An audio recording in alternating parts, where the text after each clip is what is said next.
எழுதின சுவிசேஷம் 15ஆம் அதிகாரம் 1, 6, 9 இந்த 3 வசனத்தை நான் உங்களுக்காய் வாசிக்கிறேன். யோவான் 15ஆம் அதிகாரம் 1, 6, 9. நான் மெய்யான திராட்சை செடி, என் பிதா திராட்சை தோட்டக்காரர்.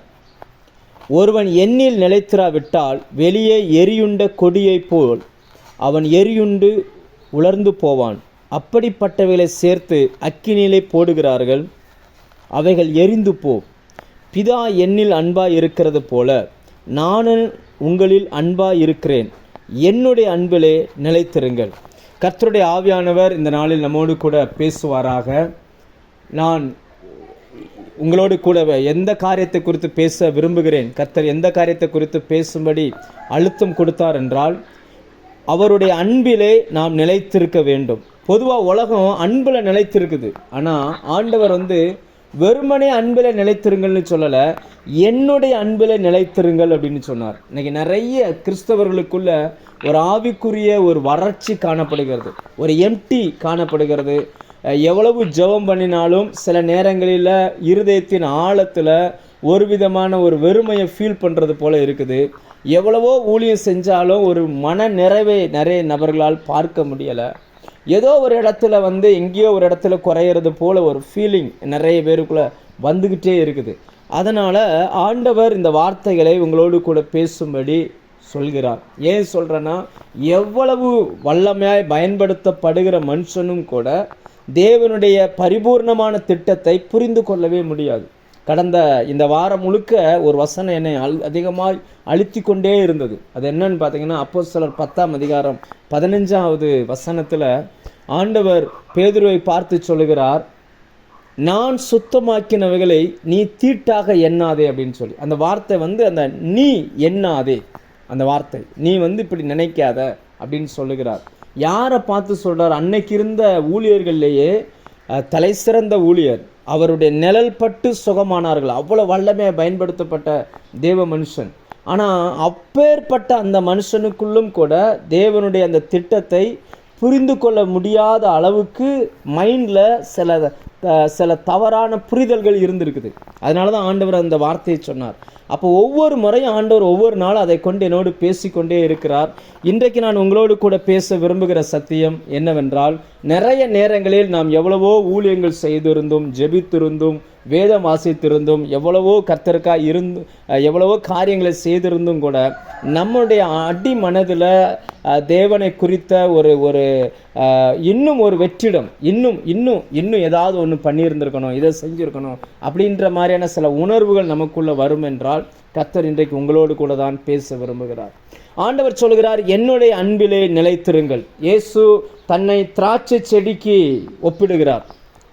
திராட்சை செடியாக வரும், அதுக்கப்புறம் கொடியாக மாறும், ரெண்டுமா இருக்கும். அப்போ அவர் செடி என்றால் அவரோடு இணைந்திருக்கிற கொடியாய் நாம் இருக்கிறோம். இந்த கொடியானது செடியில் இணைஞ்சிருந்துச்சுன்னா, இந்த செடியிலிருந்து வரக்கூடியதான அந்த சுபாவங்கள் அந்த கொடியின் வழியாய் வெளியே வர ஆரம்பித்து விடும். இன்றைக்கு ஆண்டவர் சொல்கிறார், திராட்சை செடியில் நிலைத்திராத கொடிகள் எல்லாம் உலர்ந்து போகும் அப்படின்னு சொல்லி. அது என்ன செய்யும்னா, உலர்ந்து போகும். ஒரு ட்ரைனஸை இன்றைக்கி நிறைய ஃபீல் பண்ணுறாங்க, ஒரு உணர்வு. அதாவது என்ன, எதுக்காக அப்படி சொல்கிறேன்னா, கிறிஸ்துவின் அன்பில் நிலைத்திருக்கல அப்படின்னாச்சுன்னா, உலகத்தின் அன்பு நம்முடைய இருதயத்தை நிரப்ப ஆரம்பித்து விடும். அந்த அன்பு நமக்குள்ளே நிரம்பிருச்சு அப்படின்னாச்சுன்னா, அது நம்ம என்ன பண்ணாலும் நமக்குள்ளே ஒரு திருப்தியான ஒன்றை நம்மால் வாழ்க்கையில் அனுபவிக்க முடியாதபடிக்கு ஒரு எம்டி பிளேஸை அது உருவாக்கி விட்டுரும். இப்போ ஆண்டவர் சொல்லுகிறார், வெறுமனே அன்பில் நிலைத்திருங்கன்னு சொல்லலை, என்னுடைய அன்பில் நிலைச்சிருங்க அப்படின்னு சொல்லுகிறார். ரெண்டுக்கும் வித்தியாசம் இருக்கிறது. பொதுவாக நம்ம வெளியில் இயேசுவை அறியாத ஜனங்களுக்கு சொல்லும்போது சொல்லுவோம், அன்பு காட்டுவதற்கு யாருமே இல்லையா, உங்களுக்கு கிறிஸ்துவின் அன்பு இருக்குது, அவர் உங்களுக்காக மரித்தார், உங்களுக்காக தன் ஜீவனை கொடுத்தார், அவரை ஏற்றுக்கொள்ளுங்கள், அவர் உங்களுக்கு அன்பு காட்டுவதற்கு அவர் இருக்கிறார்னு நம்ம இயேசுவை அறியாத நபர்களுக்கு நம்ம சொல்லலாம். அது உண்மைதான். ஆனால் இயேசுவை அறிந்த நமக்கும் ஆண்டவர் என்ன சொல்கிறார் அப்படின்னா, என்னுடைய அன்பிலே நிலைத்திருங்கள். அப்படின்னா அர்த்தம் என்ன என்றால், நமக்கு அன்பு வழிகாட்டுவதற்கு நிறைய பேர் இருக்கிறார்கள். நல்ல உறவுகள் இருக்கிறாங்க, நண்பர்கள் இருக்கிறாங்க, ஆவிக்குரிய வட்டாரத்தில் ரொம்ப பேர் இருக்கிறாங்க. ஆனால் எல்லா அன்பு இருந்தாலுமே அவைகளில் பிரதானமானது எது அப்படின்னாச்சுன்னா கிறிஸ்துவின் மேல் நாம் வைத்திருக்கிற அந்த அன்பு. ஆனால் அநேக கிறிஸ்தவர்களுக்குள் இருதயத்துக்குள்ள மதம் வந்து உட்கார்ந்து இருக்குது. ஒரு மத ரீதியான செயல்பாடுகள், மத ரீதியான நடவடிக்கைகள், மத ரீதியான ஜெபங்கள், மத ரீதியான பாடல்கள், மத ரீதியான செயல்பாடுகள் அவங்க இருதயத்தை நிரப்பி இருக்கிறதுனால அந்த அன்பில் அவங்களால நிலைச்சி நிற்கவே முடியலை. அதனால தான் ஆண்டவர் சொன்னார், என்னில் நிலைத்திருங்கள், என்னுடைய அன்பில் நீங்கள் நிலைத்திருங்கள் அப்படின்னு சொன்னார். அப்படின்னா அவருடைய அன்பு என்னன்றதை நம்ம இந்த நாட்களில் கண்டுபிடிக்க வேண்டும். ஏன்னா இயேசு வாழ்ந்த காலத்தில் அந்த எழுதப்பட்ட வேத வசனமாய் அவர் வந்து நின்ற பொழுதிலும் கூட அவர்களுடைய கண்கள் எல்லாமே மதத்தின் அடிப்படையிலே இருந்துச்சு. இதை செய்யலை, இதை இப்படி செஞ்சுருக்கணும், இதை எப்படி பண்ணியிருக்கணும். அந்த மத வைராக்கியம் நிறைந்தவர்களாய் அவர்கள் இருந்தார்களே தவிர அவர்கள் ஒருவர் கூட தேவன் மீது அன்புள்ளவர்களாய் அவர்கள் இருக்கவே இல்லை. அதனால தான் அவர்களை இயேசு பாவிகளை நேசித்தவர், எத்தனையோ விபச்சாரம் பண்ணுகிறவர்களை நேசித்த தேவன் அவர்களை நேசிக்க முடியாமலே போயிடுச்சு. அநேக முறை நீங்கள் வேதத்தில் வாசித்தா பரிசேயர்கள், வேதப்பாரர்கள் இவர்களெல்லாம் பார்த்தீங்கன்னா இயேசு அநேக முறை கடினமான வார்த்தைகளை அவங்க மேலே சொல்லிக்கிட்டே இருப்பார். ஏன் அப்படி சொல்லிகிட்டே இருக்காருன்னா அவங்கெல்லாம் வெறும் மதத்தின் அடிப்படையில் தேவனை பார்த்தார்களே தவிர அன்பின் அடிப்படையில் பார்க்கல. இந்த நாளில் இது ரொம்ப ஒரு சீரியஸான ஒரு விஷயத்தை நான் உங்களுக்கு சொல்லிக்கிட்டு இருக்கிறேன். இன்றைக்கி தேவனை நம்ம மதத்தின் அடிப்படையில் தேடக்கூடாது, இது அன்பின் அடிப்படையில், அதாவது உறவின் அடிப்படையில் நம்ம தேடணும். ரெண்டுக்கும் நிறைய வித்தியாசம் இருக்குது. அன்பு திரளான பாவங்களை மூடும். அன்பில் நிறைந்திருந்த மனுஷன், தேவ அன்பில் ஒரு மனுஷன் நிரம்பி இருக்கிறானா அவனுக்கு வேற எதுவுமே கண்ணுக்கு தெரியாது, அவருடைய அன்பு மட்டும்தான் கண்ணுக்கு தெரியும். அப்படின்னா இந்த வேதம் முழுக்க நமக்கு வந்து அந்த அன்பை நாம் புரிந்து கொள்வதற்காக மட்டுமே ஆண்டவர் எழுதி வைத்திருக்கிறார். ஒரு சில வேத வசனங்களை நான் உங்களுக்காக வாசிக்கிறேன். ஆதியாகமம் 22ஆம் அதிகாரம் அதில் 1, 2 இந்த வசனங்களை நாம் வாசிக்கும் பொழுது அங்கே ஆபிரகாமினுடைய மகனை பலி செலுத்த கேட்கும் பொழுது சில வசனங்களை ஆண்டவர் எழுதி வைத்திருக்கிறார். நான் அதை உங்களோடு கூட பேச விரும்புகிறேன். ஆதியாகமம் 22ஆம் அதிகாரம் அதனுடைய 1, 2. இந்த காரியங்கள் நடந்த பிறகு தேவன் ஆபிரகாமை சோதித்தார். எப்படி எனில் அவர் அவனை நோக்கி ஆபிரகாமே என்றார். அவன் இதோ அடியேன் என்றான். அப்பொழுது அவர், உன் புத்திரனும் உன் ஏகசுதனும் உன் நேசகுமாரனுமாகிய ஈசாக்கை நீ இப்பொழுது அழைத்து கொண்டு மோரியா தேசத்துக்கு போய் அங்கே நான் உனக்கு குறிக்கும் மலைகள் ஒன்றின் மேல் அவனை தகன பலியாக பலியிடு என்றார். இந்த வசனத்தை வச்சு நாம் பிரசங்கம் பண்ண போகிறதில்ல, ஆனால் நாம் புரிந்து கொள்வதற்காக இந்த வசனத்தை நான் உங்களுக்கு மேற்கோள் காட்டுகிறேன். ஏன்னா மதத்தில் நிறைந்த மனுஷனுக்காக இது எழுதப்படலை, அன்பில் நிறைந்த மனுஷனுக்காக இது எழுதப்பட்டிருக்கிறது. ஆண்டவர் வெறுமனே ஆபிரகாமை பார்த்து ஈசாக்கை கொண்டு வந்து பலி செலுத்துன்னு சொன்னால் அந்த மேட்ரு முடிஞ்சிச்சு, அவ்வளோதான். அவருக்கு தெரியும், ஏன்னா அங்கே இருக்கிறதே ஒரே ஒரு ஈசாக்கு. ஆபிரகாமுக்கு இருந்த ஈசாக்கு ஒரே ஒரு ஈசாக்கு தான். ஈசாக்கை கொண்டு வந்து பலி செலுத்து முடிஞ்சிச்சு, இல்லை உன் பையனை கொண்டு வந்து பலி செலுத்து அதோட முடிஞ்சிருச்சு. ஆனால் தேவன் பயன்படுத்துகிற அந்த வார்த்தைகளை கொஞ்சம் உத்து கவனிங்க. ஆவியானவர் இந்த வேத பகுதியை அதை கொஞ்சம் உத்து பார்க்க சொன்னார். என்ன எழுதியிருக்கிறார்? உன் குமாரன், அதில் எழுதுகிறார் உன் புத்திரன், உன் ஏகசுதன், உன் நேசகுமாரன் அப்படின்னு சொல்லுகிறார். ஏன் இப்படி சொல்கிறாரு அப்படின்னா இதை படிக்கிற நமக்கு, நம்ம இருதயத்தில் இந்த வசனத்தை படிக்கும்போது நமக்கு புரியணும். ஒரு அப்பா கிட்ட ஒரு பிள்ளைய பலி செலுத்த சொன்னால் அந்த அப்பாவினுடைய இருதயம் எப்படிப்பட்ட யோசனைகளை உடையதாக இருக்கும், எவ்வளவு தூரம் அந்த இருதயம் துடிக்கும், எவ்வளவு தூரம் அந்த தன் மகனுக்காக பரிதபிக்கும். இதை நம்ம புரிஞ்சுக்கிடணுன்றதுக்காக தான் ஆண்டவர் இப்படி எழுதி வச்சிருக்கிறார். ஏன் நம்ம புரிஞ்சுக்கிடணும்னா நாம் இதை புரியலைன்னா தேவனுடைய அன்புனா என்னன்னு நமக்கு புரியாது. இது நிழலாட்டமாய் சொல்லப்பட்டது. அதாவது புதிய ஏற்பாட்டில் நடக்க போகிறதை பழைய ஏற்பாட்டில் நிழலாட்டமாய் சொல்லப்பட்ட ஒரு சம்பவம் இது. இதை நாம் படிக்கும் பொழுது நாம் அந்த கண்ணோட்டத்தில் படிக்க பழகிக்கொள்ள வேண்டும். நிறைய இந்த காலத்தில் நிறைய பேர் பழைய ஏற்பாடே தேவையில்லைன்னு பிரசங்கம் பண்ணுறாங்க. நிறைய உபதேசங்களில் ஒரு உபதேசம் பழைய ஏற்பாடு தேவையில்லை, புதிய ஏற்பாடு மட்டும் நமக்கு போதும் அப்படின்னு சொல்கிறாங்க. உங்களுக்கு பழைய ஏற்பாடு தேவை இல்லைன்னா புதிய ஏற்பாடே ஃபஸ்ட்டு புரியாது. அப்போ புதிய ஏற்பாடு உங்களுக்கு புரியணும்னா பழைய ஏற்பாடு எதுக்கு அப்படின்றத நமக்கு தெரியணும். இப்போ அங்கே பாருங்க, ஒரு தகப்பனுடைய இருதயம் எப்படிப்பட்டது என்பதை தேவன் அங்கே பதிவு பண்ண விரும்புகிறார். அதை படிக்கும் பொழுதெல்லாம் என்னுடைய இருதயம் யோசிக்கிறது, ஒரு தகப்பனாய் நான் இருக்கிற பட்சத்தில் எனக்குள்ளே இது எப்படிப்பட்டதான கேள்வியை கொடுக்கும் அப்படின்றத எனக்குள்ளே அது புரிய ஆரம்பிக்குது. இதே போல தான் அங்கே ஆபிரகாம் ஈசாக்கை பலி செலுத்தினதை போல தான் பரலோக பிதா தன்னுடைய குமாரனாகிய இயேசு கிறிஸ்துவை கல்வாரி சிலுவையில் பலியாய் ஒப்பு கொடுத்தார். அவர் இந்த பூமிக்கு வரும் பொழுது இந்த வார்த்தைகள் அப்படியே அங்கே நிறைவேறினது. நீங்கள் மத்தேயு 3ஆம் அதிகாரம் 7ஆம் வசனம் 17ஆம் வசனம் வாசிங்கன்னா அங்கே பார்க்குறோம், இவர் என்னுடைய நேசகுமாரன் அப்படின்னு சொல்லியிருப்பார். இவரில் பிரியமாக இருக்கிறேன். எப்படி ஆபிரகாமை பார்த்து உன் குமாரன், உன்னுடைய நேசகுமாரன், உன்னுடைய ஒரே பேரான குமாரன் அப்படின்ற வார்த்தைகளை உபயோகப்படுத்தினாரோ, சேம் அதே போல வார்த்தைகளை அங்கே உபயோகப்படுத்துகிறார். இயேசு ஞானஸ்நானம் பெற்று கரையேறி வரும் பொழுது வானம் திறந்து வானத்திலிருந்து அந்த சப்தம் வருகிறது, இவர் என்னுடைய நேசகுமாரன், இவரில் பிரியமாக இருக்கிறேன். அப்படின்னா என்ன அர்த்தம் என்றால், அந்த சத்தத்தை கேட்கும் பொழுது ஆபிரகாமுக்குள்ளே என்ன மாதிரியான மனநிலை உருவானதோ அதை பார்க்கிலும் 1000 மடங்கு மனநிலை பிதாவுக்குள் உருவாக ஆரம்பித்தது.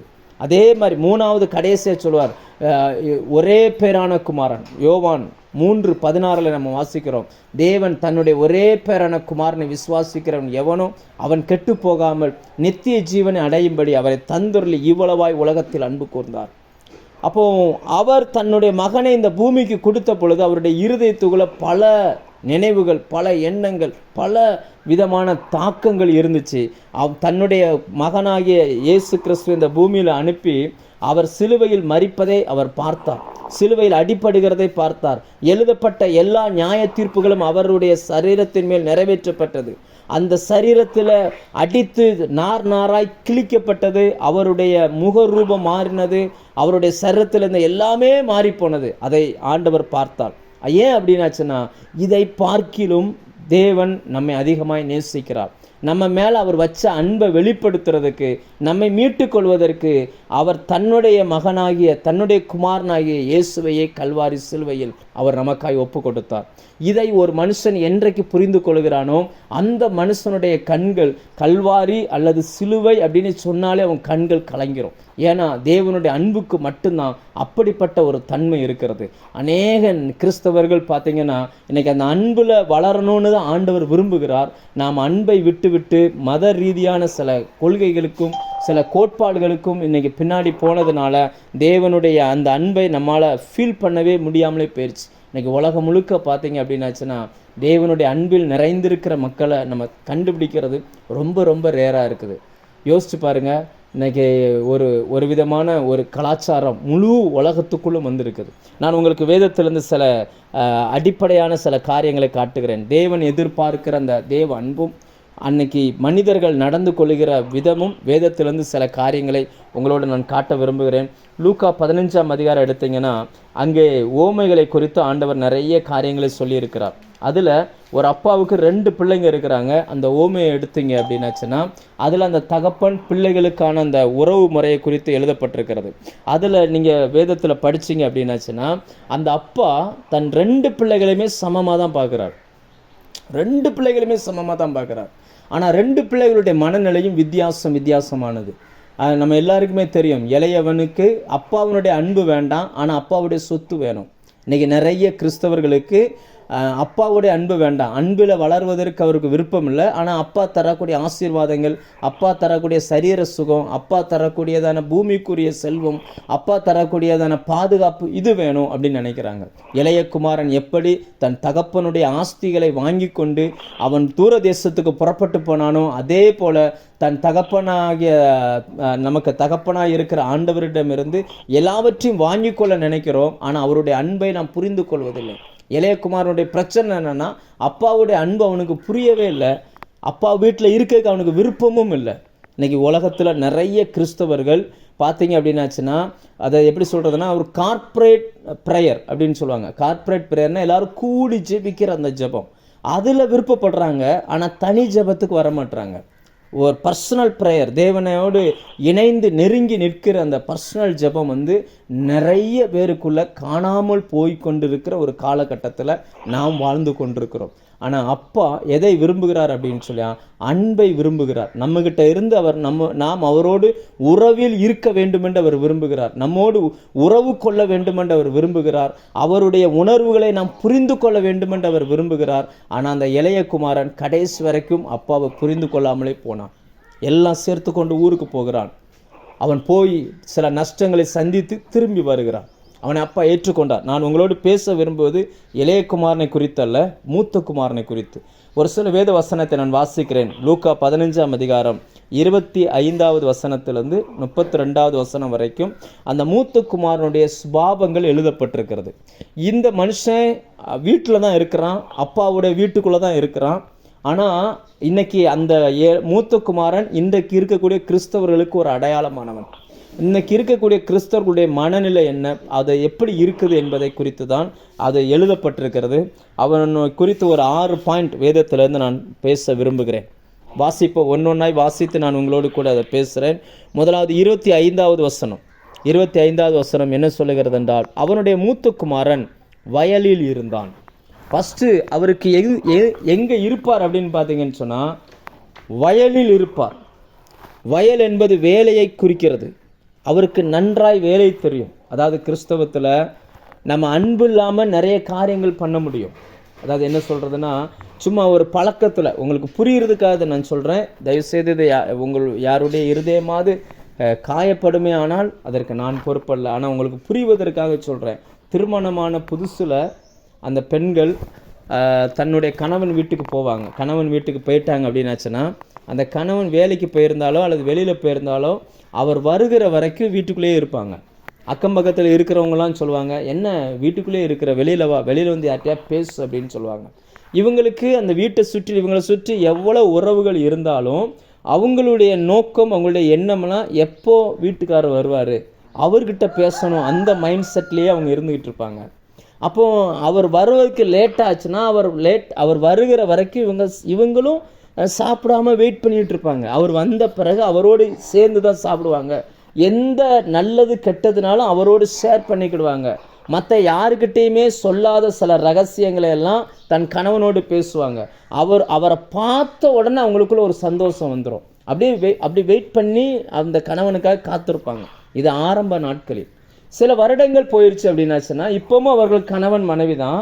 ஆனால் இப்போ ஆரம்பத்தில் இருந்த அந்த எதிர்பார்ப்பு, அந்த காத்திருப்பது, அந்த அவரை பார்க்கணுன்ற அந்த எண்ணங்கள் எல்லாம் வந்து பார்த்திங்கன்னா கொஞ்சம் கொஞ்சமாக குறைஞ்சி இது ஒரு கடமையாய் மாறிடும். ஆரம்பத்தில் அவங்க ட்ரெஸ்ஸு வாஷ் பண்ணது, ஆரம்பத்தில் அவங்களுக்கு சாப்பாடு கொடுத்தது, ஆரம்பத்தில் அவங்களோட இப்போவும் அந்த பழக்கம் இருக்குது, பேச்சு இருக்குது, சாப்பாடு கொடுக்கறது இருக்குது, ட்ரெஸ்ஸு வாஷ் பண்ணுறது, அவங்களுக்கு கொடுக்கக்கூடிய மரியாதை, இது எதுவுமே குறையலை. ஆனால் அந்த ஆரம்பத்தில் உள்ள அந்த அப்போ இருந்த அந்த அன்பு வந்து இப்போ இல்லை.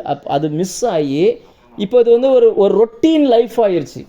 ஒரு தொடர்ச்சியாகி மாறிடுச்சு. காலையில் எந்திரிக்கிறோம், பல் வளர்க்குறோம், குளிக்கிறோம், சாப்பிட்றோம், வேலைக்கு போகிறோம், அப்புறம் சாயங்காலம் வர்றோம், சாயங்காலம் கொஞ்சம் நேரம் அப்படியே வாக்கிங் போகிறோம், அப்புறம் கொஞ்சம் நேரம் டைம் செலவு பண்ணுறோம், அப்புறம் ஜாப் பண்ணுறோம், தூங்குகிறோம், மறுபடியும் காலையில் எந்திரிக்கிறோம். இப்படி ஒரு வழக்கமான ஒரு ரொட்டீன் லைஃபுக்குள்ளே இன்றைக்கி கிறிஸ்தவம் சிக்கி கொண்டது. அவங்களுக்கு பார்த்திங்கன்னா வேலை அவங்களுக்கு முக்கியம். வயல் என்பது வேலையோடு தொடர்பு படுகிறதா இருக்குது. வீடு என்பது உறவோடு தொடர்புள்ளதாக இருக்குது. அப்பா, உறவு, அன்பு, அவங்களுக்கு எப்போவுமே வேலை. இன்றைக்கி எப்படி சொல்கிறதுனா, இன்றைக்கி 1 மணி நேரம் ஜெபிச்சிடணும், கரெக்டாக 1 மணி நேரம் ஜெபிச்சிடணும். ஜெபிக்கலைன்னா அன்றைக்கி எதுவுமே இருக்காது அப்படின்னு சொல்லி ஜெபம் பண்ணும்போதே 10 நிமிஷம் 15 நிமிஷத்துக்கு ஒரு முறை முழிச்சு கடிகாரத்தையும் பார்த்து சீக்கிரம் முடிக்கலையா, என்ன சீக்கிரம் இன்றைக்கி என்ன டைம் ஓட மாட்டேங்குது, அப்படியே எப்படி ஆகிரும் 1 மணி நேரம். இது வந்து ஒரு ஒர்க்கில் தான் வருமே தவிர அன்பில் வராது. அன்பு என்பது நேரத்தை பார்க்காது, காத்திருக்கும். அவரோட நேரம் செலவிடுவதற்கு விருப்பமாக இருக்கும். ஆனால் மனுஷன் வந்து இன்றைக்கி ஒரு ஒர்க்கில் போய் சிக்கி கொண்டான், ஒரு வேலையில் வந்து சிக்கிக்கிட்டாங்க. அப்போ அவன் எங்கிருந்து வருகிறான் அப்படின்னு பார்த்தீங்கன்னு சொல்லியாச்சுன்னா, வீட்டை பார்க்கிலும் அவனுக்கு வயலின் மேல் ஆசை அதிகம். அவனுக்கு குடும்பத்தில் இருந்த அன்பு காட்டுவதை பார்க்கிலும் அவருக்காக எதையாவது ஒன்றை செய்வதில் அவன் வந்து ரொம்ப ஆர்வமாக இருக்கிறான். ஏதாவது ஒன்று பண்ணணுன்றதில் ரொம்ப குறிக்கோளாக இருக்கிறான். அப்படி இந்த நம்முடைய செயல்களை அல்ல தேவன் நம்மை விரும்புகிறார். இதை முதலாவது ஒரு கிறிஸ்தவர்கள் புரிந்து கொள்ள வேண்டும். நம்முடையதை அல்ல, நம்மை விரும்புகிறார். நாம் அவரோடு நேரம் செலவழிக்கணும்னு விரும்புகிறார். சின்ன சின்ன விஷயங்களாக இருந்தாலும் நாம் அவர் கூட ஷேர் பண்ணணும்னு அவர் விரும்புகிறார். எவ்வளவு உங்களை சுற்றி உறவுகள், நட்புகள், அன்புகள் இருந்தால் கூட எல்லாவற்றை பார்க்கிலும் அவரை அதிகமாக நேசிக்கணும்னு அவர் விரும்புகிறார். அதனால தான் ஆண்டவர் இந்த பூமிக்கு வந்தது. ஏற்கனவே 10 கட்டளைகள் இருக்குது, 11வது ஒரு கட்டளை கொடுப்போன்னு வரல. இல்லை ஏற்கனவே இருப்பதை பார்க்கல இன்னும் சூப்பரான ஒரு மதத்தை ஸ்தாபிப்போன்னு வரல. அவர் வந்தது அன்பை வெளிப்படுத்துவதற்கு, தேவன் எவ்வளவு அன்பாக இருக்கிறார் என்பதை இந்த பூமிக்கு சொல்வதற்கு. அந்த அன்பில் நிரம்பி இருக்க தான் இன்னைக்கு நீங்களும் நானும் அழைக்கப்பட்டிருக்கிறோம். நம்ம ஆவிக்குரிய வாழ்க்கையில் ஒரு விதமான ட்ரைனஸை நீங்கள் ஃபீல் பண்ணுவீங்கன்னா அவருடைய அன்பில் எங்கேயோ ஒரு இடத்துல குறைவு இருக்குது அப்படின்னு தான் அர்த்தம். அதாவது நம்ம நிறைய வேலை செய்யலாம், நம்ம சரியாக எல்லாமே கரெக்டாக செய்யலாம், ஆனால் தேவன் அதில் திருப்தி படுகிறவர் அல்ல. அவரை பொறுத்த வரைக்கும் அந்த மரியாதை போல தேவனுடைய பாதத்தில் உட்கார்ந்திருந்து அவருடைய சத்தத்தை கேட்க வேண்டும் என்பதில் அவர் ரொம்ப ஆர்வமுள்ளவராக இருக்கிறார். முதலாவது, அந்த மூத்த குமாரன் வயலில் நன்றாய் வேலை செய்கிறவன், ஆனால் அப்பாவுடைய அன்பை அவன் சரியாய் புரிந்து கொள்ளாதவன். அந்த வசனம் அடுத்து சொல்லுகிறது, அவன் திரும்பி வீட்டுக்கு சமீபமாய் வருகிற போது கீத வாக்கியத்தையும் நடன களிப்பையும் கேட்டு ஊழியக்காரர்கள் ஒருவனை அழைத்து இது என்ன என்று விசாரித்தான். ரெண்டாவது பாயிண்ட் என்னன்னா, வீட்டில் என்ன நடக்கு, என்னெல்லாம் இருக்குன்றதே அந்த மனுஷனுக்கு புரியவே இல்லை. அதாவது அதே தான் இன்னைக்கு நான் சொல்கிறேன். தேவனிடத்தில் என்ன இருக்குது, என்ன நடக்குது, பரலோகம் எப்படி வேலை செஞ்சுக்கிட்டு இருக்குது, ஒரு மனுஷனை குறித்து பரலோகத்தினுடைய நோக்கம் என்ன, ஒரு திட்டம் என்ன, அது அவங்களுக்கு தெரியவே இல்லை. பாருங்கள், அவன் வீட்டில் தான் இருந்திருக்கிறான், ஆனால் வீட்டில் என்ன நடக்குன்னு சொல்லி வேலைக்காரன் சொல்லி தான் அவனுக்கு தெரியணும். வேலைக்காரன்ட்ட கேட்டு தான் அவன் தெரிஞ்சுக்கிறானே தவிர தன் வீட்டில் நடக்கிற அந்த சம்பவங்களை குறித்து எதுவுமே அவனுக்கு தெரியலை. எத்தனையோ கிறிஸ்தவர்கள், ஆயிரக்கணக்கான லட்சக்கணக்கானவர்கள் ரட்சிக்கப்பட்டு வருஷக்கணக்காக இருக்கிறவங்ககிட்ட கூட பரலோகம் எப்படி இருக்கும், பரலோகத்தின் அந்த தன்மை என்ன, அங்கே என்னெல்லாம் இருக்க போகுது, நம்ம எப்படிலாம் இருக்க போகிறோன்னு கேட்டால் அவங்களுக்கு தெரியாது. அவங்கள பொறுத்த வரைக்கும் கிறிஸ்தவர்கள் இன்றைக்கி நம்மளை பொறுத்த வரைக்கும் என்ன அப்படின்னாச்சுன்னா, இன்றைக்கி பூமியில் நம்ம இருக்கணும், அது கிடைக்கும், இது கிடைக்கும், அது கிடைக்கும், நம்ம மைண்டெல்லாம் இதுதான் இருக்கே தவிர தேவன் நம்ம மேலே அன்பு வச்சு நமக்காய் சில காரியங்களை செய்து கொண்டிருக்கிறான். அது இந்த மூத்த குமாரனுக்கு தெரியவே இல்லை. அவன் வேலைக்காரன்ட்ட விசாரிக்கிறான். அடுத்து அந்த வேலைக்காரன் சொல்கிற பதிலை பாருங்கள். இன்னும் 27ஆம் வசனம், அதற்கு அவன் உம்முடைய சகோதரன் வந்தார், அவர் மறுபடியும் சுகத்துடனே உம்முடைய தகப்பனிடத்தில் வந்து சேர்ந்தபடியினாலே அவருக்காக கொளுத்த கன்றை அடிப்பித்தார். அதாவது அந்த வேலைக்காரன் கூட உறவின் அடிப்படையில் பேசுகிறான். உம்முடைய சகோதரன், உம்முடைய தகப்பன் அப்படின்னு சொல்லி வேலைக்காரங்க கூட அன்பின் அடிப்படையில் பேசுகிறாங்க. ஆனால் அந்த மூத்த சகோதரனுக்கு அதெல்லாம் ஒன்றுமே புரியலை. அவர் எப்போவுமே பார்த்தீங்கன்னா ஒரு மத ரீதியான மைண்ட் செட்லேயே வந்துக்கிட்டு இருக்கிறார். அவருக்கு பார்த்தீங்கன்னா தன் தம்பி வந்ததோ, தன் அப்பா அவனை ஏற்றுக்கொண்டதோ அவருக்கு அது பிடிக்கவே இல்லை.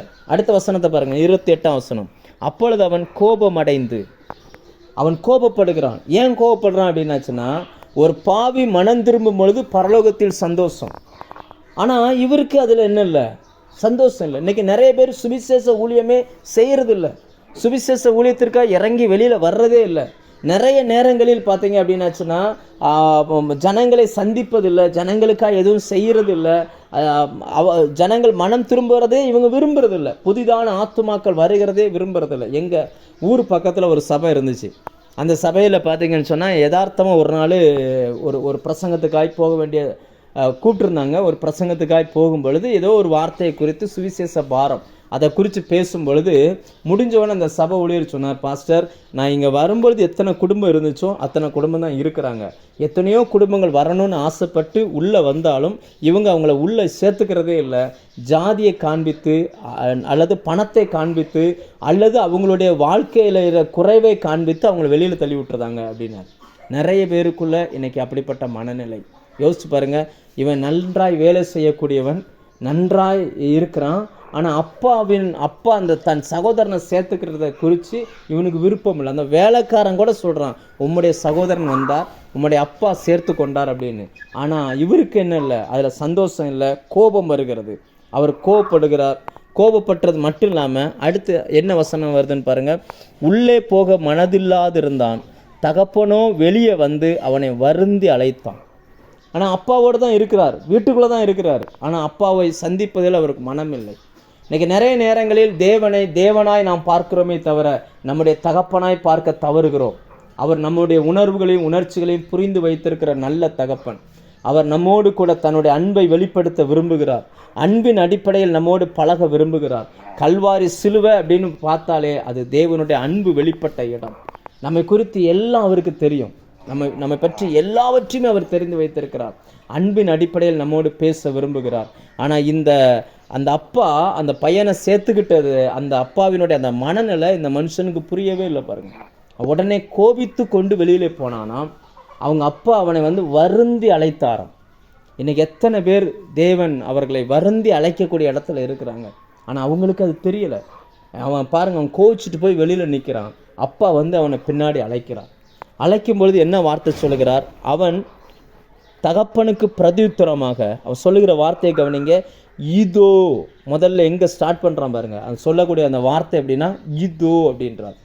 நீங்கள் முழுசாக படித்து பார்த்தீங்கன்னா ஒரு இடத்துல கூட இந்த மூத்த குமாரன் இந்த உறவை குறித்த வார்த்தையே வராது. ஆனால் அதே நேரம் அந்த இளைய குமாரன் இருக்கார்ல, எல்லாத்தையும் செலவழிச்சிட்டு வந்தார், அவர் கெட்டு போனவர், இப்படியெல்லாம் நம்ம சொல்கிறோம். இருந்தாலும் அந்த இளைய குமாரன் வரும்பொழுது உபயோகப்படுத்தின வார்த்தை என்ன தெரியுமா? 21ஆம் வசனம், லூக்கா 15:21. அதில் குமாரன் தகப்பனை நோக்கி தகப்பனே அப்படின்றார். அவர் அப்பான்னு கூப்பிடுறாரு. ஆனால் மூத்த பையனுக்கு அப்பான்னு கூப்பிடுறதுக்கு மனசு வர மாட்டேங்குது. இன்றைக்கி நிறைய பேருக்கு தேவனை எப்படி கூப்பிடணுன்றது கூட என்ன செய்ய மாட்டேங்குது, தெரிய மாட்டேங்குது. அதாவது என்னென்னா அவர் சிலுவையில் தன் குமாரனை நமக்காய் கொடுத்தது நம்மை அவருடைய பிள்ளைகளாய் மாற்றுவதற்கு தான். ஒரு பிள்ளை ஒரு அப்பா கிட்ட இருக்கிற அந்த உறவின் அடிப்படையில் தான் நம்முடைய ஜபங்கள் இருக்குது. நம்முடைய ஜபங்கள் எல்லாமே பார்த்தீங்கன்னு சொன்னால் நீங்கள் ரொம்ப ரொம்ப சிம்பிளாக, அதாவது எளிமையான வார்த்தைகளை நீங்கள் பேசுனா போதும். ஆனால் நிறைய நேரங்களில் பார்த்தீங்கன்னு சொல்லியாச்சுன்னா நம்ம அதுக்குன்னு ஒரு ட்ரெடிஷ்னலான வேர்ட்ஸ் வச்சுருக்கிறோம். ஆனால் இப்படி தான் போகணும்னு சொல்லி சில சட்டத்திட்டங்களை வச்சுருக்கிறோம். ஆனால் தேவன் அப்படிப்பட்டவர் அல்ல. தன்னிடத்தில் வருகிற ஒருவனையும் அவர் புறம்பே தள்ளுகிறவர் அல்ல. அவன் யோசிச்சு பாருங்க, அவன் ஒரு முறை கூட அப்பாவை அன்பாக கூப்பிடவே இல்லை. அவனுடைய வார்த்தைகளே வித்தியாசமாக இருக்குது. அவன் சொல்கிறான் இதோ அப்படின்றான். ஆரம்பிக்கும் போது அப்பானே சொல்லலை, கோபத்தில் எரிச்சலில் மற்றவர்களை ஏற்றுக்கொண்டாங்களே என்ற அந்த மனநிலையில் வெளிப்படுகிற அந்த வார்த்தை அவன் சொல்கிறான். இதோ இத்தனை வருஷ காலமாய் நான் உமக்கு ஊழியம் செய்து. அவள் எதைத்தான் மெயினாக பார்க்குறாருன்னா, இவ்வளவு நாள் நான் வேலை செஞ்சுருக்கேன்ல, இவ்வளவு நாள் நான் ஜோம் பண்ணியிருக்கேன்ல, இவ்வளவு நாள் உபவாசம் இருந்திருக்கிறேன்ல, இவ்வளவு நாள் நான் தியாகமாக நிறைய காரியங்களை செஞ்சுருக்கிறேன், இவ்வளோ நாள் நான் தியாகமாக இதெல்லாம் பண்ணியிருக்கிறேன், இதெல்லாம் கொடுத்துருக்கிறேன், இப்படியெல்லாம் செஞ்சுருக்கிறேன். இந்த மனநிலை நமக்குள்ளே வந்துருச்சுன்னா நாம் இன்னும் மதத்தின் அடிப்படையில் தான் இருக்கிறோமே தவிர அன்பின் அடிப்படையில் இல்லை. ஏனென்றால் நாம் எவ்வளவு தியாகங்கள் செய்திருந்தாலும், எவ்வளவு உழைத்திருந்தாலும், எவ்வளவு கொடுத்திருந்தாலும் இயேசு கிறிஸ்துவின் அன்புக்கு அது இணை ஆகவே ஆகாது. அந்த அன்பு நம்ம எது செஞ்சாலுமே அவருடைய அன்புக்காக தான் நம்ம இதை செய்கிறோம். ஏதாவது ஒன்றை கிடைக்கும் என்பதனால் அல்ல, அல்லது நம்மை பாராட்டுவார்கள் என்பதனால் அல்ல. நாம் அவருக்கு ஒன்றை செய்கிறோம் என்றால் அவர் பாவத்தில் கிடந்த நம்மை பார்த்தார். நாம் இரத்தத்தில், எசேக்கியேல் 16ஆம் அதிகாரம் சொல்லுகிறது, இரத்தத்தில் நிர்வாணமாய் கிடந்தோம். நம்முடைய நிர்வாணத்தை மூடும்படிக்கு அவர் தன்மேல் இருந்த வஸ்திரத்தை நம்ம மேலே விரித்தார். கல்வாரி சிலுவையில் அவருடைய வஸ்திரம் உரியப்பட்டது. ஏனென்றால் நம்முடைய நிர்வாணத்தை மறைப்பதற்காக அவர் தன்னுடைய வஸ்திரத்தை கொடுத்தார். அதுக்காக நம்ம என்ன செஞ்சாலும் அதுக்கு இணை ஆகவே ஆகாது. நீங்கள் யோசிச்சு பாருங்கள், இவன் தன் வேலையை காட்டுகிறான். நான் இவ்வளோ வேலை செஞ்சுருக்கிறானே, அவருடைய மனசு அப்படி சொல்லுது, இவ்வளோ வேலை செஞ்சுருக்கிறானே. நிறைய முறை நாம் இப்படி தான் யோசிக்கிறோம். நமக்கு அவர் ஒன்றை தர வேண்டும் என்றால் நாம் ஒன்றை செய்துதான் தர வேண்டும் என்கிற அடிப்படையில் அல்ல. அவங்க அப்பாவை குறித்து அவன் வைத்திருந்த அந்த மனநிலையை பாருங்கள். இன்றைக்கி எப்படிப்பட்ட மனநிலையில் நாம் இருக்கிறோம் என்பதை தயவு செய்து கொஞ்சம் யோசித்து பாருங்கள்.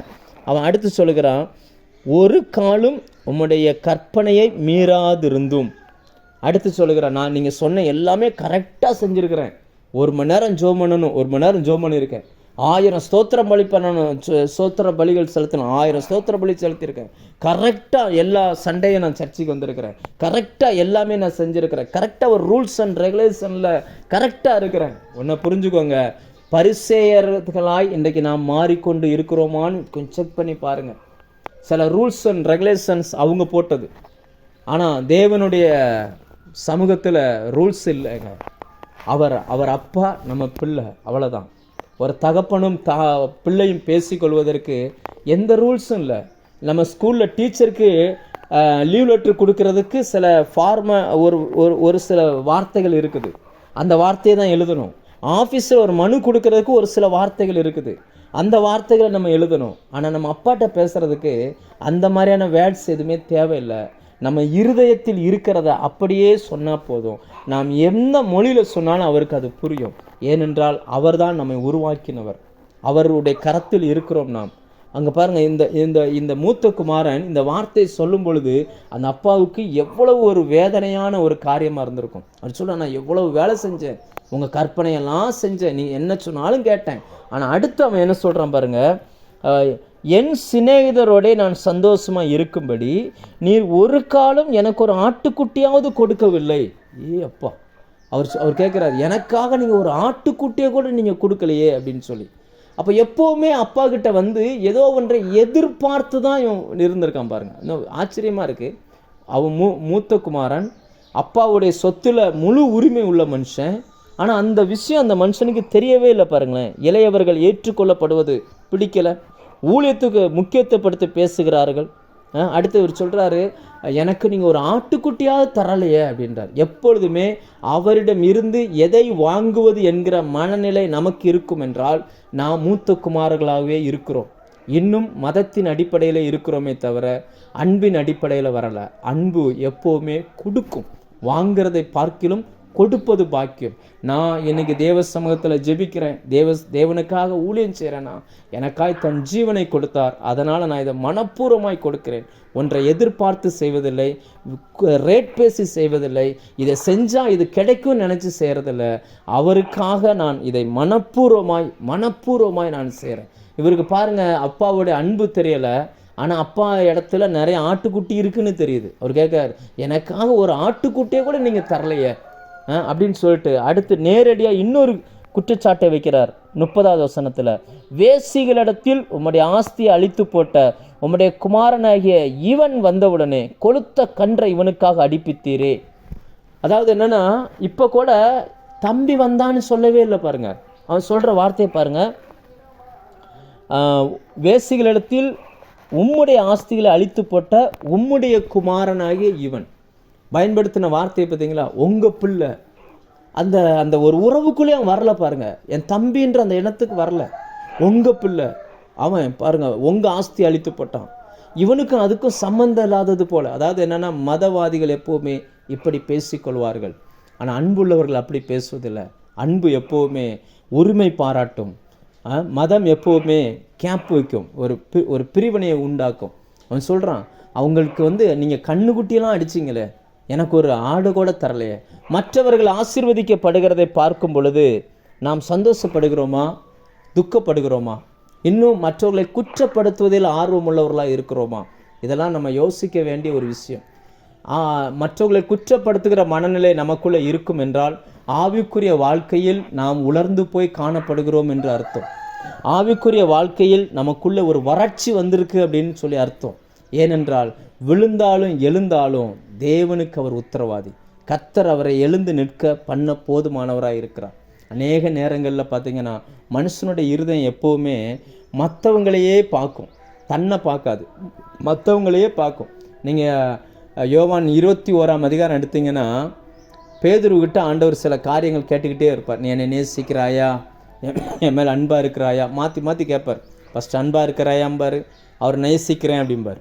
அடுத்து மறுபடியும் கேட்பார், என் மேலே அன்பாக இருக்கிறாயா, இவர்கள் எல்லாரிலும் என்னை அதிகமாக அன்பாக இருக்கிறாயா, மறுபடியும் சொல்வார் நேசிக்கிறேன். இப்போ 3வது இடம் சொல்லும்போது நீ என்னை நேசிக்கிறாயா அப்படிம்பார். அந்த வார்த்தைகள் நமக்கு படிக்கிறதுக்கு ஒரு மாதிரி இருக்கும், ஆனால் அவர் கேட்ட அந்த விதம், அதற்கு பேதுரு பதில் சொன்ன விதம், இதெல்லாம் ரொம்ப வித்தியாசமானது. அப்போ இப்படி சொல்லிகிட்டே வருவார். நீ இப்போ இள வயதாக இருக்கிற, உன் அறையை நீ கட்டிக்கிடுவ, உனக்கு முதிர் வயது ஆகும், அப்போ உனக்கு விருப்பம் இல்லாத இடத்த கூட்டிகிட்டு போவாங்க, அப்போ உன் அறையை வேறொருவன் கட்டுவான் அப்படின்னு சொன்ன உடனே இவ்வளோ விஷயம் தன்னை குறித்து சொல்கிறாங்கல்ல, அதெல்லாம் பேதுரு காதலே விழாது. திரும்பி பார்த்துட்டு அந்த பக்கத்தில் யோவான் நின்றுக்கிட்டு இருப்பார். அவரை பார்த்து கேட்பா, அப்போ இவனுடைய காரியம் என்னன்னு. ஆண்டவர் அதில் ரொம்ப எரிச்சல் படுற மாதிரி ஒரு வார்த்தையை சொல்லுவார். நான் வர்ற வரைக்கும் அவன் உயிரோடு இருந்தால் உனக்கு என்ன அப்படின்றவார். அப்படின்னா இதுலேருந்து நம்ம என்ன தெரிஞ்சுக்கிறோம் அப்படின்னா, நமக்கு கர்த்தர் என்ன கொடுத்துருக்கிறார் என்பதை பார்ப்பதற்கு பதிலாய் மற்றவர்களுக்கு என்ன கிடைச்சிருக்குன்றதை பார்க்குறதே மனுஷனுடைய மனநிலையாக மாறிடுச்சு. அதனால் அந்த மூத்த குமாரனை பாருங்கள், கடைசி வரைக்கும் அப்பாவை அவன் புரிந்துக்கிடவே இல்லை. அன்பாய் ஒரு வார்த்தை கூட பேசலை. அவன் எப்போவுமே பாருங்கள் மற்றவங்களை குற்றப்படுத்துகிறான். ஆண்டவர் ஒரு ஓமை சொன்னார். லூக்கா 18ஆம் அதிகாரத்தில் 2 பேர் ஜெபிக்க போனாங்க. அதில் 2 பேரில் ஃபஸ்ட்டு உள்ளவன் பரிசேயன், வேத வசனங்களை கற்றுக் கொடுக்குறவன், ஜனங்களுக்கு போதிக்கிறவன். ஆனால் அவனுடைய ஜெபம் எப்படி இருந்துச்சுன்னா, அங்கே போய் ஆண்டவர்கிட்ட குற்றப்படுத்துகிறான். இந்த பரிகாரர், அநியாயக்காரர், இந்த ஆயக்காரன் இவனை போல் இராததினால் உமக்கு ஸ்தோத்திரம் அப்படின்றான், குற்றப்படுத்துகிறான். இந்த நாட்களில் நம்முடைய வார்த்தைகள் எப்படிப்பட்டது என்பதை கொஞ்சம் சிந்தித்து பார்ப்போம். நீங்கள் பேசுகிறதெல்லாம் அப்படியே ரெக்கார்ட் பண்ணுங்கள், ஒரு நாள் முழுக்க ரெக்கார்ட் பண்ணுங்கள். ரெக்கார்ட் பண்ணிவிட்டு திரும்ப போட்டு கேட்டு பாருங்கள், எத்தனை வார்த்தைகள் குற்றப்படுத்தியிருக்கிறீங்க, எத்தனை வார்த்தைகள் மற்றவங்களை தட்டி எழுப்பக்கூடிய வார்த்தைகளை பேசியிருக்கிறீங்க, எத்தனை வார்த்தைகள் தேவ அன்பை குறித்து பேசியிருக்கிறீங்க அப்படின்றத கொஞ்சம் யோசிச்சு பாருங்கள். தேவனுடைய அன்பை பற்றி பேசினா நீங்கள் மணிக்கணக்காக பேசினாலும் உங்களுக்கு நேரம் போகிறதே தெரியாது. ஏன்னா தேவனுடைய அன்பால் நிரம்பி இருக்கிற 2 பேர் 3 பேர் பேசிக்கிடுவாங்கன்னு வச்சுக்கோங்களேன், பொழுது விடிகிற வரைக்கும் பேசினாலும் அவங்களுக்கு டைம் பாஸே ஆகாது, டயர்டே ஆக மாட்டாங்க. ஆனால் மதவாதி ஒருத்தனும் தேவ அன்பில் நிறைஞ்ச ஒருத்தனும் பேசினோம்னா 2 பேருமே டயர்டாகிடுவாங்க. ஏன்னா இந்த மதத்தில் நிறைஞ்சிருக்கிற மனுஷனுக்கு தேவனுடைய செயலின் மேலே ஆர்வமே கிடையாது. அவன் எப்போவுமே அவன் இப்படி பார்த்துருக்கீங்களா, எப்போ பார்த்தாலும் குறை சொல்லிகிட்டே இருப்பான். இன்னைக்கு யூடியூப்பை திறந்தா ஒரு ஊழியக்காரரை பற்றி குறை சொல்கிறதுனே ஒரு வேலையாக நிறைய பேர் வச்சுருக்குறாங்க. ஒரு முறை ஒரு நபர் இப்படி சொன்னார், ஒரு சேனல் தொடங்கிறதுக்கு ஒரு 5 லட்ச ரூபான்னு சொல்லி யூடியூப்காரன் தீர்மானித்தோம்னா யாருமே தொடங்க மாட்டாங்க. நிறைய குறை சொல்கிற கூட்டம்லாம் ஒன்றுமே இருக்காது. இப்போ எதுவுமே கிடையாது, ஃப்ரீயாக பண்ணலான்னால சும்மா அவங்க பாட்டுக்கு வாய்க்கு வர்றதெல்லாம் போட்டு விட்டுட்டே இருக்கிறாங்க. எல்லாமே கொஞ்சம் நன்றாய் புரிந்து கொள்ளுங்கள். மற்றவர்களை குற்றம் கண்டுபிடிக்கிறோமா, குற்றம் சொல்கிறோமா? நம்முடைய கண்கள் குற்றத்தை பார்க்குதுன்னா என்ன அர்த்தம் தெரியுமா? நீங்கள் அவருடைய அன்பில் இல்லைன்னு அர்த்தம். வெறுமனே அன்பில் இருக்கிறீங்க, கிறிஸ்துவின் அன்பில் இல்லை. கிறிஸ்துவின் அன்பு என்பது பாவிகளுக்காய் இரத்தம் சிந்தினது, பாவத்தை பாராதபடிக்கு தேவனுடைய அன்பை அந்த மனுஷன் மேலே காண்பித்தது. நீங்கள் யோசிச்சு பாருங்கள், அவன் மனம் திரும்பி வந்ததை குறித்து ஒரு சந்தோஷம் கூட இல்லை. வேலைக்காரன் கூட சந்தோஷப்படுறான், ஆனால் இந்த மனுஷனுக்கு சந்தோஷம் இல்லை. அப்பாவை வார்த்தையினாலேயே காயப்படுத்துகிறான். நல்லா புரிஞ்சுக்கோங்க, உங்கள் ஜெபம் ஒரு நாளும் தேவனை காயப்படுத்திடவே கூடாது. நமக்கு பேச தெரியணும், நல்லா அதை புரிஞ்சுக்கோங்க. நம்ம உபயோகிக்கிற வார்த்தைகள், அதனால தான் பிரசங்கி சொல்லுகிறான், தேவன் பரத்தில் இருக்கிறார், நீ பூமியில் இருக்கிற, உன் வாயின் வார்த்தைகள் சுருக்கமாக இருக்கட்டும் அப்படின்னு சொல்லி. ஏன்னா நமக்கு நிறைய நேரங்களில் என்ன வார்த்தைகளை பேசுகிறோம், அதை என்ன மாதிரியான எதிர்வினைவுகளை உண்டாக்கும் நமக்கு தெரியவே இல்லை. அடுத்தவன் அப்படி சொன்ன பிறகு தகப்பனுடைய வார்த்தை பாருங்கள், 31ஆம் வசனம். அதற்கு தகப்பன், மகனே நீ எப்போதும் என்னோடு இருக்கிறாய். தகப்பனுடைய மனநிலையை பாருங்கள். அவன் மரியாதையாக அப்பான்னு கூப்பிடலை, ஆனால் அப்பா எப்படி தான் கூப்பிட்றாரு, மகனே அப்படின்றார். இவரை மட்டும்தான் அப்படி சொல்கிறாரா? இளையகுமாரன் வரும்போது அவர் அப்படி தான் சொல்லுகிறார். லூக்கா 15ஆம் அதிகாரம் 24ஆம் வசனம் பாருங்கள். என் குமாரனாகிய இவன் மரித்தான். அவர் எப்போவுமே மகனேன்ற வார்த்தைக்கு மாற்றி பேசுகிறதே இல்லை. அவருடைய அன்பு மாறாதது. அவர் எந்த சூழ்நிலையிலும் மாறவே இல்லை. இவன் இவ்வளவு தூரம் மதத்தின் அடிப்படையில் அல்லது வேலையை அடிப்படையில் அல்லது தன்னுடைய தியாகத்தை அடிப்படையில் அன்பை புரிஞ்சுக்கிடாமல் பேசினா கூட அவர் அன்பாகவே இருக்கிறார். தன் 2 கரங்களையும் விரித்து இன்றைக்கும் அணைத்து கொள்வதில் அவர் கரெக்டாகவே இருக்கிறார். அவர் சொல்கிறார், அந்த தகப்பன் இயேசுவுக்கு அடையாளமானவர். அவர் சொல்கிறார் பாருங்க, மகனே நீ எப்போதும் என்னோடு இருக்கிறாய், எனக்கு உள்ளதெல்லாம் உன்னுடையதாக இருக்கிறது. அவர் அப்போ மறைமுகமாக என்ன சொல்கிறாருன்னா, நீ இவ்வளவு வருத்தப்படுற அளவுக்கு ஒன்றுமே நடக்கலப்பா, இவ்வளவும் உனக்குள்ளது தான். எதெல்லாம் நீ வேணும்னு நினைக்கிறோ எல்லாமே உனக்குரியதான். நீயா எடுத்துக்கிடணும்ப்பா. இது எனக்குள்ளது எல்லாமே உனக்குரியது. ஆனால் நீ எடுக்கவும் மாட்டேன்ற, அதை வச்சு நீ குறையும் சொல்லிக்கிட்டு இருக்கிற. உனக்கு என்னுடைய அன்பு கடைசி வரைக்கும் புரியவே இல்லைன்றத மறைமுகமாக அவர் சொல்லுகிறார். அவர் சொல்கிறார் பாருங்க, என்னுடையது எல்லாம் உன்னுடையதாக இருக்கிறது. நீங்கள் எத்தனை பேர் அப்படி சொல்ல முடியும்? தேவனுடையது எல்லாமே என்னுடையது. நமக்கு ஒரு நல்ல தகப்பன் இருக்கிறார். அவர் அவர் நமக்கென்று அவருக்குடையது எல்லாம், தெய்வீக சுகம், தெய்வீக பாதுகாப்பு, தெய்வீக ஞானம் எல்லாமே அவருடையது, எல்லாமே நமக்காய் கர்த்தர் வைத்திருக்கிறார். ஆனால் நீங்கள் அன்பின் அடிப்படையில் போனீங்கன்னா தான் அதை எடுக்க முடியும், அதை நீங்கள் சுதந்திரிக்க முடியும். கடைசி வசனம் சொல்லுகிறது, உன் சகோதரனாகிய இவனோ மரித்தான், திரும்பவும் உயிர்த்தான், காணாமற் போனான், திரும்பவும் காணப்பட்டான், ஆனபடியினாலே நாம் சந்தோஷப்பட்டு மகிழ்ச்சியாக இருக்க வேண்டுமே என்று சொன்னான். எங்கள் அப்பா சொல்கிறாரு, நாம் சந்தோஷப்பட்டு மகிழ்ச்சியாக இருப்போம். நாம்னு சொல்கிறாரு, அவர் பிரித்து பேசவே இல்லை. ஆனால் மூத்த குமாரன் சொல்கிறான், நான் என் சிநேகிதரோடு சந்தோஷமாக இருக்க எனக்கு ஒரு ஆட்டுக்குட்டி தரலையே. அப்படின்னா மூத்த குமாரனுடைய அன்பு தகப்பனுடைய அன்போடு நிலைத்திருக்கலை. மூத்த குமாரனுடைய அன்பு தன் சிநேகிதரோட அன்போடு நிலைத்திருக்கிறது. ஆனால் அப்பாவுடைய அன்பு தன் மகனோ என் கூட உட்காந்துருந்து அவன் சந்தோஷப்படணும் அப்படின்றதில் அவர் விருப்பமாக இருக்கிறார். இதே தான் இளையகுமாரன் வரும்பொழுதும் அவர் சொன்னார், நாம் சந்தோஷமாக இருப்போம், நாம் சந்தோஷமாக இருப்போம் அப்படின்னு சொல்லி. இன்னைக்கு தேவனுடைய சமூகத்தில் நித்திய பேரின்பம் உண்டு. தேவனுடைய சமூகத்தில் நமக்கு தேவையான எல்லாமே கர்த்தர் வைத்திருக்கிறார். அவர் நமக்காக யாவையும் செய்து முடிக்கிறவர். இனி வெளியிலிருந்து நமக்கு செய்கிறதுக்குன்னு ஒன்றுமே கிடையாது. எல்லாம் அவருடைய கரத்தில் இருந்து நமக்கு வந்து கொண்டே இருக்கிறது. ஆனால் நம்ம எத்தனை அவருடைய அன்பை புரிந்து வைத்திருக்கிறோம். அவரை ஒரு மதவாதியை ஒரு ஒரு ஒரு எப்படி சொல்கிறது அப்படின்னா, அந்த வார்த்தைகள் உங்களுக்கு சரியாக புரியுதான்னு தெரியலை. நாம் வழக்கமாய் செய்கிற ஒரு ஜெபம், ரொட்டீனாய் பயன்படுத்துகிற வார்த்தைகள், இவைகள் காலப்போக்கில் என்ன ஆயிரும் அப்படின்னாச்சுன்னா, தேவனுடைய அன்பை குறைத்து நம்ம ஏதோ ஒன்று செய்கிற மாதிரி ஆயிரும். ஆனால் ஆண்டவர் எதிர்பார்க்கறது அதல்ல. எப்போவுமே நம்மக்கிட்ட அன்பை தான் அவர் எதிர்பார்க்குறார். நாம் அவரும் நானும் சேர்ந்து நடந்த அந்த பாதை, இப்பவும் அவரும் நானும் சேர்ந்து நடப்பதில் அவர் பிரியமுள்ளவராக இருக்கிறார். அவர் என்ன தந்தாலும் சரி, தராமல் போனாலும் சரி, அவருடையது எல்லாம் எனக்குரியது என்கிற அந்த அறிவு எனக்குள்ளே வரணும்னா நான் அன்பின் அடிப்படையில் அவரோடு பழக ஆரம்பிக்கணும். ஏன்னா உறவுனா என்னன்னே தெரியாத மனுஷனுக்கு இயேசுனா யாருன்னே தெரியாது. நிறைய நபர்கள் மிஷின் போல் வாழ்ந்துக்கிட்டு இருக்கிறாங்க. அவங்க ஒரு ஒரு ஒரு மிஷின் போல், உறவுனா என்னென்னு தெரியாது, குடும்பம்னா என்னென்னு தெரியாது, மனைவி பிள்ளைகள்னா என்னென்னு தெரியாது. இப்படி இருக்கிறவங்க கிறிஸ்துவின் இடத்துல எப்படி ஒரு ஏதோ ஒரு சாமியை கும்பிட வந்திருக்கோன்ற மனநிலை இல்லை. தயவு செய்து இதை நாம் நன்றாய் விளங்கி கொள்ள வேண்டும். ஆவிக்குரிய வறட்சி இந்த காலத்தில் பெருகி இருக்கிற காலம். ஆவிக்குரிய வாழ்க்கையில் ஒரு முன்னேற்றம், ஒரு சந்தோஷம், ஒரு சமாதானம், இவைகள் குறைந்து கொண்டே இருக்கிற காலம். ஒருவேளை இந்த இணைப்பில் இருக்கிற நமக்கு இப்படிப்பட்டதான மனநிலை இருக்குதான்னு சொல்லி நாமே கொஞ்சம் நிதானித்து பார்ப்போம். நாம் இன்றைக்கு அந்த மூத்த குமாரனை போல வயல்வெளியில் வேலை செய்வதற்கு அதிக நேரம் எடுத்துக்கொள்கிறோம். ஊழியம் நல்லா பண்ணுறோம், நிறைய ஜெபிக்கிறோம், நிறைய எதோ பண்ணுறோம். ஆனால் அப்பாவுக்காக என்ன செய்கிறோம்? அவரை நம்ம கரெக்டாக புரிஞ்சு வச்சுருக்கிறோமா? அவரோடு நேரம் செலவிடுறோமா? அவரை நினைக்கும் பொழுது நம்முடைய இருதயத்தில் எழும்புகிற அந்த உணர்வுகள், அந்த உணர்ச்சிகள் என்ன? கர்த்தர் அதை விரும்புகிறார். அவரை நினச்ச உடனே நமக்குள்ளே என்ன தோணுது, எப்படிப்பட்டதான மனநிலை நமக்குள்ளே வருது, அதை கர்த்தர் விரும்புகிறார்.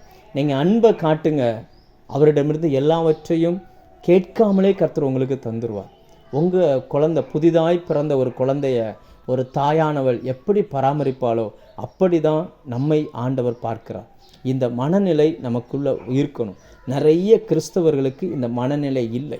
ஆவியானவர் இந்த காரியத்தை குறித்து நான் ஜெபிக்கும் பொழுது நிறைய காரியங்களை உணர்த்த ஆரம்பித்தார். அதாவது என்னென்னா, தேவனுக்கு கூடுமானால் எல்லா வாரமும் கூட அந்த ஆவிக்குரிய வறட்சிக்கான காரணங்கள் என்ன, நிறைய கிறிஸ்தவர்கள் எங்கே மிஸ்டேக் பண்ணுகிறார்கள், எந்த இடத்துல தவறுகிறோம் என்பதை குறித்து நாம் நிறைய காரியங்களை வேதத்திலிருந்து படிக்கலாம். இன்றைக்கி ஆண்டவருடைய அன்பு அளவிட முடியாதது. அந்த அன்பில் நிரம்பாத மனுஷன் வெறுமனே ஒரு சடங்காச்சாரமான ஒரு ஆராதனை பண்ணி கொண்டு போகிறான். அந்த அன்பில் நிரம்பின மனுஷன், கர்த்தரையே தெய்வமாய் கொண்டிருக்கிற மனுஷன், அவன் பண்ணுகிற அந்த ஆராதனையை கேட்க பரலோகமே காத்திருக்கிறது. இந்த இணைப்பில் இருக்கிற நம்மக்கிட்ட ஆண்டவர் சில காரியங்களை எதிர்பார்க்கிறார். இன்றைக்கி நம்ம மூத்த குமாரனாய் இருக்கிறோமா? இளைய குமாரனாய் ஒரு காலத்தில் இருந்தோம். நாம் வரும்பொழுது நம்முடைய அப்பா நம்மை ஏற்றுக்கொண்டார். நமக்கு ரட்சிப்பின் வஸ்திரங்களை கொடுத்தார், நமக்கு அதிகாரங்களை கொடுத்தார், சுவிசேஷம் அறிவிக்கக்கூடிய உரிமையை கொடுத்தார். ஆனால் காலப்போக்கில் நான் மூத்த குமாரனாக மாறிட்டோமா? நிறைய வேலை செய்கிறோம், ஆனால் அப்பாவை சந்தோஷப்படுத்துகிறோமா? அவர் கூட தனித்து உட்காரக்கூடிய நேரங்கள் அதிகமாக இருக்குதா? அவரை புரிந்து கொள்வதற்கென்று அதிகமாய் நேரம் எடுக்கிறோமா? நாம் சந்திக்கிற சூழ்நிலைகளில் அப்பாவினுடைய இருதயம் நமக்கு புரிகிறதா? அல்லது அந்த மூத்த குமாரன் பேசினதைப் போல நாம் பேசுகிறோமா? புதிதாய் ரட்சிக்கப்பட்டு வருகிறவர்களை வரவேற்கக்கூடிய திறந்த இருதயம் நமக்கு இருக்குதா? அல்லது நாம் காலப்போ வருஷக்கணக்காக ஜெபிச்சு கொண்டு இருக்கிற காரியம் நமக்கு நடக்காமல் இருக்கும் பொழுது, மற்றவர்களுக்கு அது நடக்கும் பொழுது அதை பார்த்து சந்தோஷப்படுகிறோமா? அல்லது தேவன் மேலே மனஸ்தாபம் கொள்கிறோமா? அவர் எனக்கு இன்னும் தரலையே நினைக்கிறோமா? இல்லைன்னா அவர் என்னை எப்படி வச்சிருந்தாலும் அவர் எனக்கு அப்பா, தந்தாலும் சரி தராமல் போனாலும் சரி, ஏன் அன்பு மாறாதுன்னு சொல்லி நம்மால் சொல்ல முடியுமா? நாம் இன்னைக்கு எப்படி இருக்கிறோம்? ஆண்டவர் சொன்னார், என்னுடைய அன்பில் நிலைத்திருங்கள். அந்த மூத்த குமாரனோ தன் நண்பர்களோடு உள்ள அன்பில் நிலைத்திருப்பதற்கு ஆட்டுக்குட்டி எதிர்பார்த்தான். ஆனால் அப்பாவோ, என்னுடைய அன்பில் நீ நிலைத்திரு, என்னுடையது எல்லாம் உன்னுடையதாக இருக்குது, என்னை சரியாக புரிஞ்சுக்கிட்டேன்னா உன் வாழ்க்கையில் குறைவே இருக்காது என்பதை அவருக்கு புரிய வைக்க முயற்சி பண்ணினார். இந்த நாளில் நம்மை பார்த்தும் அதை தான் சொல்லுகிறார். இயேசுவினுடைய அன்பிலே நிலைத்திருப்போம். ஆவிக்குரிய வறட்சி தன்மை நம்மை விட்டு மாறுவதற்கு அது நமக்கு உதவி செய்யும்.